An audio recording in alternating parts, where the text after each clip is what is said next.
সাহাবাদের যুগ সবচাইতে শ্রেষ্ঠ যুগ, তাবেঈদের যুগ সবচাইতে শ্রেষ্ঠ যুগ। আমরা যদি অনুকরণ করি, কাউকে ফলো করব বিশ্বনবীকে আর বিশ্বনবীর সাহাবাদেরকে।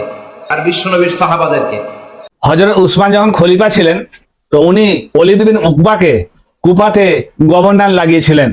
আর ওই উকবা কুফার জামিয়া মসজিদে মদ পান করে ফজরের নামাজ পড়িয়েছিল। ফজরের নামাজ পড়াবার পর বলছে, আমরা ক রিকাত নামাজ পড়লাম, 4 রিকাত না 2 রিকাত। কিছু সাহাবা কাছে এসে দেখছে যে ওনার মুখ থেকে মদের গন্ধ আসছে। তারপর ওখানে যারা ছিল সঙ্গে সঙ্গে ওনাকে মসজিদ থেকে বার করে দিল। তারপরে ওনারা নিজেরা একটা গভর্নর বানিয়ে নিয়ে তারপরে চিঠি লিখে হযরত উসমান রাদিয়াল্লাহু আনহুকে। আর এই ওলীদ বিন উকবার বাপ উকমা বিন আবু মুঈদ কে কি করেছিল জানেন?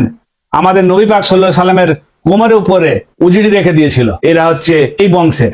আর দলিল দিচ্ছে আপনাদেরকে, কিতাব হচ্ছে সুনান নিসাই, হাদিস নম্বর 4072। এই হচ্ছে আমাদের সাহাবাদের জামানা।